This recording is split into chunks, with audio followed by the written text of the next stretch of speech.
Tenía un objetivo cuando llegué al campo de concentración. Tengo 15 años. No puedo morir a los 15.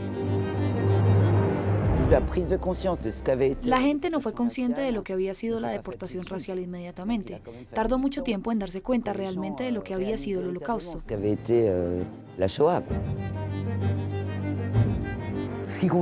Lo que importaba entonces era la resistencia, los deportados de la resistencia. Y hacia los deportados judíos había cierta desconfianza. ¿Por qué volvieron? ¿Qué hicieron para volver?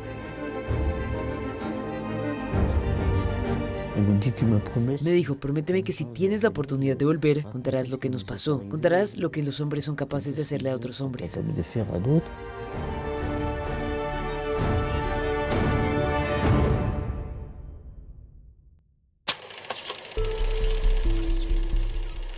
Cuando los soviéticos liberaron el campo de Auschwitz el 27 de enero de 1945, la población francesa aún estaba lejos de poder entender la realidad del Holocausto. La población no fue consciente de la magnitud de la tragedia hasta que los aliados avanzaron en el frente occidental. Ce sont les Américains qui les premiers rentrent dans un commando. Los estadounidenses fueron los primeros en entrar en un comando cerca de Buchenwald, llamado Ortruf. Decidieron dejar intacto un círculo de cadáveres, no tocar las instalaciones. Los generales Bradley y Eisenhower visitaron el lugar y equipos de noticias filmaban y fotografiaban. Ese fue un momento mediático considerable. Alors là, il y a eu un moment, vraiment un moment médiatique considérable. Les fours crématoires brûlant jour et nuit ne pouvaient pas suffire au rythme de la mort. A las imágenes se suma el asombro causado por la llegada de los sobrevivientes. Esther Zig es una de ellos. Creció en París, donde sus padres, judíos polacos, fueron detenidos en una redada junto con su hermano pequeño en julio del 42. Deportada en septiembre de 1943 a Auschwitz, a la edad de 15 años, Esther se reencontró con su hermana mayor, de la que no tenía noticias en este campo de concentración. Todas las mañanas iba a verla a su barraca porque la veía cada vez más débil. Y ese día cuando llegué ya no estaba allá. Así que les pregunté a las otras mujeres, ¿dónde está mi hermana? Y me dijeron, no se pudo levantar hoy, la mandaron a la enfermería. Y sabíamos lo que eso significaba. Fui corriendo y encontré a mi hermana acostada en un colchón de paja, escupiendo sangre por todas partes. La habían mordido unos perros y estaba completamente infectada. En fin, en un estado lamentable. Entonces le dije, escucha Fanny, te voy a ayudar a levantar porque sabes lo que te va a pasar si te quedas aquí. Ella me dijo, no, déjame, este es mi fin. Me dijo que había intentado aguantar hasta el final. Después me dijo, eres joven, la guerra acabará pronto. Prométeme que si tienes la oportunidad de volver, contarás lo que nos pasó. Contarás lo que los hombres son capaces de hacerle a otros hombres. Contarás lo que pasó para que la historia no nos olvide. Esther sobrevivió, junto con su amiga Marie, con la que estuvo en Auschwitz hasta el 17 de enero de 1945. Ante el avance de los rusos, los nazis evacuaron a decenas de miles de deportados de Polonia a Alemania. La marcha de la muerte los llevó a Bergen-Belsen, luego al campo de concentración de Mauthausen. Estuvimos así hasta el 5 de mayo de 1945. A la 1 de la tarde vimos la bandera blanca sobre la fortaleza de Mauthausen, porque estaba en una colina, y después vimos descender a los primeros deportados. Luego vinieron corriendo diciendo, no se queden en el campo. Los alemanes abrieron las puertas diciendo que iban a minar el campo. No podían dejar a nadie vivo. Una de las señoras que estaba con nosotros nos dijo, si salimos nos dispararán. Y yo dije, si nos quedamos adentro nos van a disparar de todas formas. ¿Qué perdemos? Así que Marie y yo salimos. Alors avec Marie, on est parti. Las dos jóvenes llegaron a un hospital militar abandonado por los alemanes. 3 días después, el día de la capitulación, un regimiento estadounidense llegó al lugar.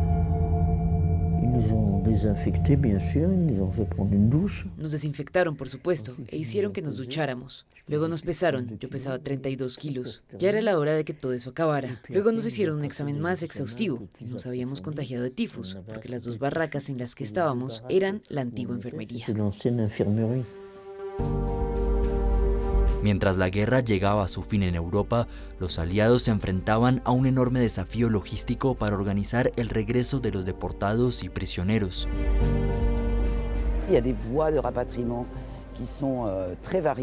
Había rutas de repatriación muy variadas. Algunas de ellas pasaban por el norte de Europa para volver a Francia, otras llegaban directamente a París en tren, mientras que otras tuvieron que ser repatriadas en avión porque sus condiciones de salud no les permitían caminar, por ejemplo. On tenait à peine debout, mais enfin, on était guéris. Apenas podemos mantenernos de pie, pero al final nos recuperamos. Nos llevaron a un pequeño aeródromo y volamos de vuelta a Francia en una fortaleza volante estadounidense, pero éramos dos, Marie y yo, nuestro primer viaje en avión. Luego llegamos a Villacoublay y allá nos esperaba un autobús para llevarnos al hotel de Lutetia. A partir del 29 de abril del 45, el lujoso hotel parisino, sede de la inteligencia militar alemana durante la ocupación, fue utilizado por las autoridades francesas para alojar a los deportados. Entonces entramos al hotel de Lutetia. Allí nos hicieron documentos de identidad provisionales. Al lado había una pequeña oficina de seguridad militar, porque había mucha gente que había colaborado. Y cuando París fue liberada, obviamente se fueron con los alemanes, y luego intentaron ser repatriados como deportados. Para nosotras fue un proceso rápido, porque Auschwitz era el único campo de concentración donde se tatuaban a las personas. Así que pasamos por el control policial fácilmente.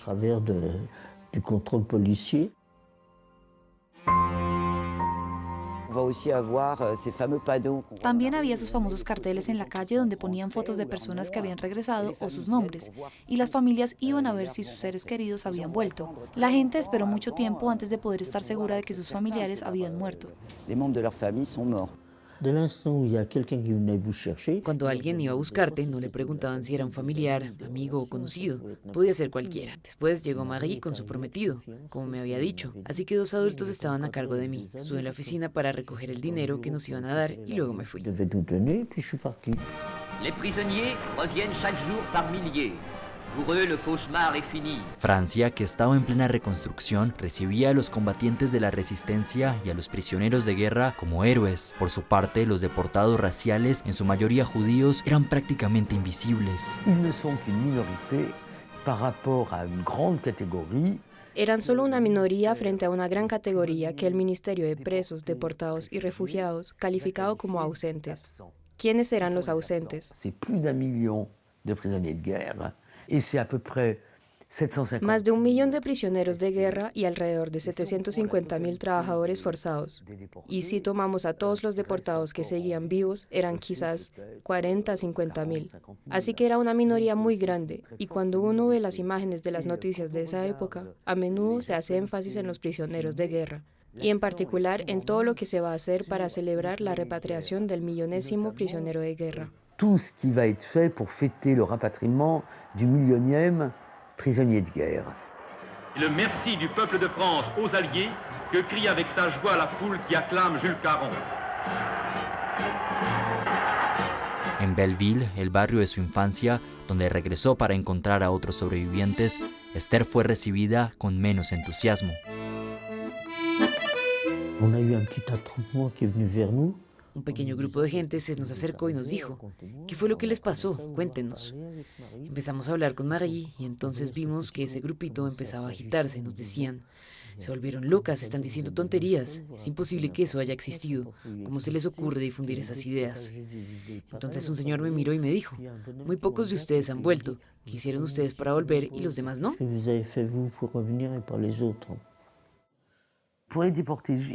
Hacia los deportados judíos, y esto no pasaba con los deportados de la resistencia, había cierta desconfianza, porque volvieron. ¿Qué hicieron para volver? Hubo que esperar cierto tiempo, y en particular hasta el juicio de Adolf Eichmann de 1961, para que cambiara la percepción de la gente, incluso la de los judíos, y para que la gente quisiera escuchar las historias de quienes estuvieron en los guetos o en los campos de concentraciones y sobrevivieron.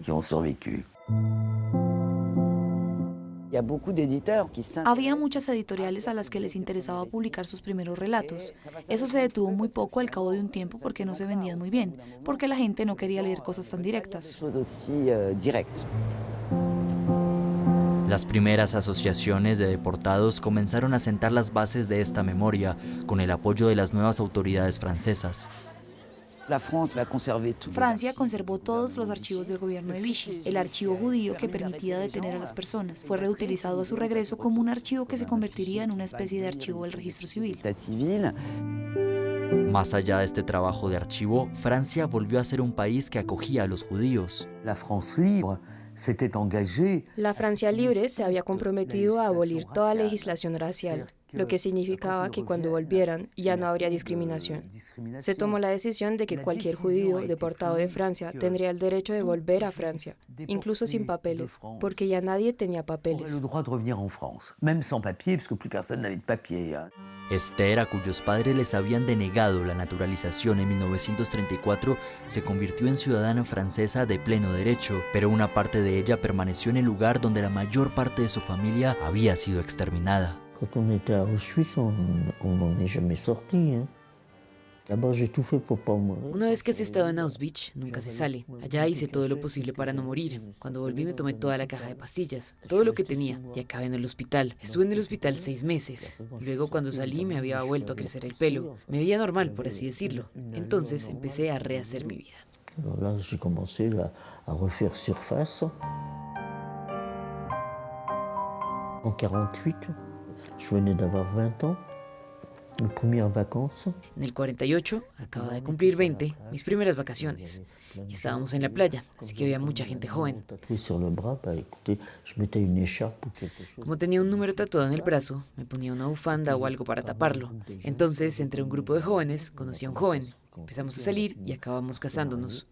Tuve 3 hijos, 6 nietos y 6 bisnietos. 6 petits-enfants, 6 arrière-petits-enfants. Como muchos de los sobrevivientes, a sus 97 años sigue dando testimonio de lo sucedido sin descanso para cumplir la promesa que le hizo a su hermana.